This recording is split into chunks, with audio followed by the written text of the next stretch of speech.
Nous avons là des chiffres qui sont têtus, qui sont très éloquents, qui sont très évocateurs notamment de l'accointance, de l'implication de ce qui est devenu un instrument structurel en matière de fake news du régime du Merzen.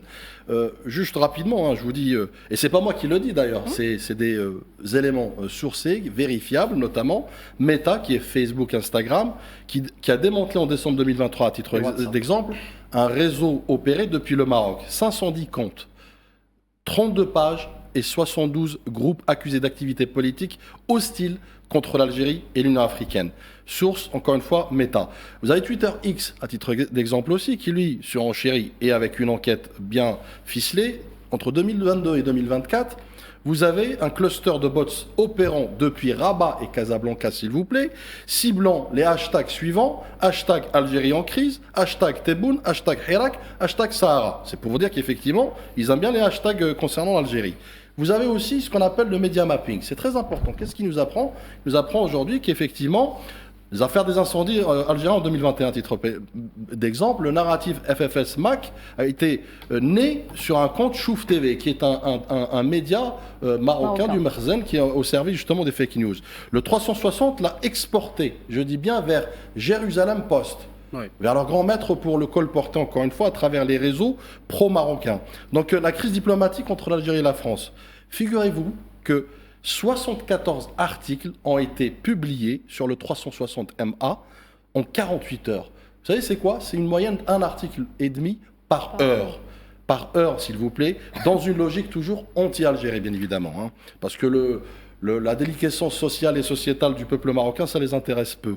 Donc vous avez aussi le Marocolix, si on revient en 2014 et 2017, qu'est-ce qu'on apprend de ça? C'est que Chris Coleman, qu'est-ce qu'il nous dit par rapport à ces câbles diplomatiques qui ont fuité?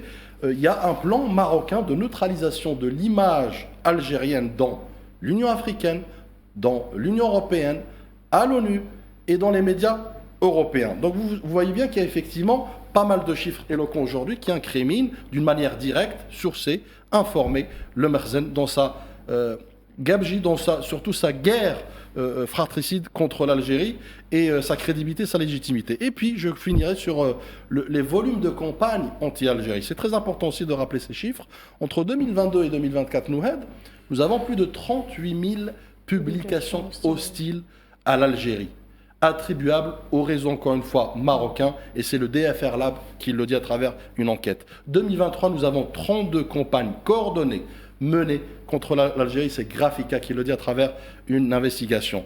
Taux de coordination, vous avez plus de 61% de comptes hostiles créés en moins de 6 mois, sans photo réelle et avec activité intense, bien évidemment, uniquement sur les sujets algériens. Et je finirai sur un dernier sujet. Selon Twitter X, selon Transparency, une enquête aussi très éloquente, vous avez 42% des comptes hostiles identifiés résident au Maroc. Vous avez plus de 18%, où ça? Israël. Vous avez 12%, ah bah tiens, les Émirats Arabes Unis. Et vous avez 9% en France, dans des réseaux privés, à savoir les think tanks, les associations et les médias pro-marocains.